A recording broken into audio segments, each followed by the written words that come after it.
A number of congressmen and senators up in arms over the firing of FBI Deputy Director Andrew McCabe. It was a recommendation from the FBI's own Office of Professional Responsibility that said, yes, fire him. Republican Congressman Trey Gowdy reminding everyone it was McCabe's fault.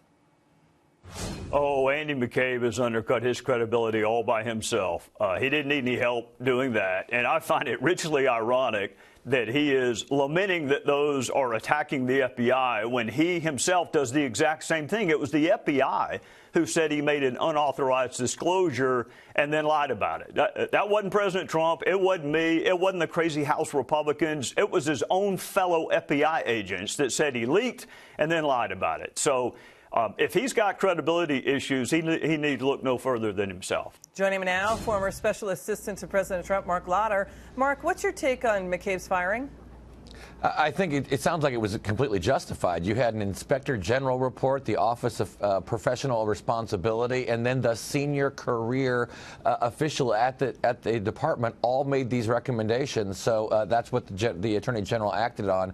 And I think what we're seeing right now is a case of many of the Democrats and some of their friends in the mainstream media are trying to have it both ways. When someone pleads guilty to lying to investigators, if they're on the Republican side, it's breaking news and it's proof that something is amiss, except when someone is accused of doing the same thing to federal officials on the other side, well, then they're just trying to play Cry Me a River. So they can't have it both ways. Yeah, people go to prison for misleading the FBI. I mean, McCabe is accused of misleading Justice Department investigators about his leaking of sensitive information to a Wall Street Journal reporter about the FBI's investigation of pay-to-play at the Clinton Foundation while Hillary Clinton was Secretary of State. McCabe now says, Mark, that he had authority to, quote, share that information with the media, and Director James Comey knew about that. But, Mark, the issue is really covering up the leak, right? So is there anything wrong with the way he was fired?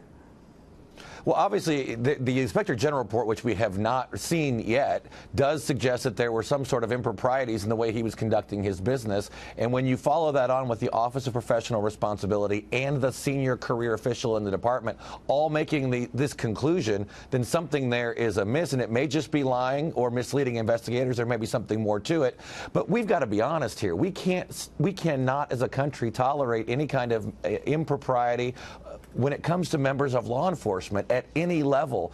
We place our trust in them to act honorably and within the bounds of their oaths. If they don't, we need to get to that right away. You know, former FBI Director James Comey is coming out with his book right at the same time this IG report is coming out from the Justice Department.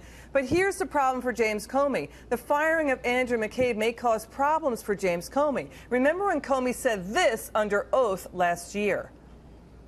Director Comey, have you ever been an anonymous source in news reports about matters relating to the Trump investigation or the Clinton investigation? Never. Question 2 on relatively related.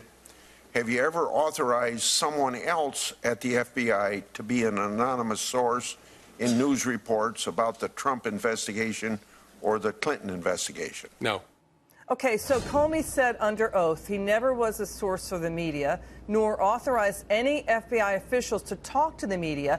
But look at this. In Andrew McCabe's statement after getting fired, he wrote this: the IG investigation has focused on information I chose to share with a reporter through my public affairs officer and a legal counselor. As deputy director, I was one of only a few people who had the authority to do that. It was not a secret. It took place over several days, and others, including the director, meaning James Comey, were aware of the interaction with the reporter. So, Mark, did you catch that? The director, meaning Comey, was aware.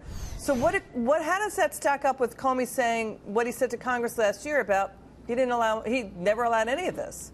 Clearly, they've got contradicting stories, and I think this is why so many Republicans are saying we need another special investigator to look at the way the FBI has conducted itself in a very small group at the highest levels.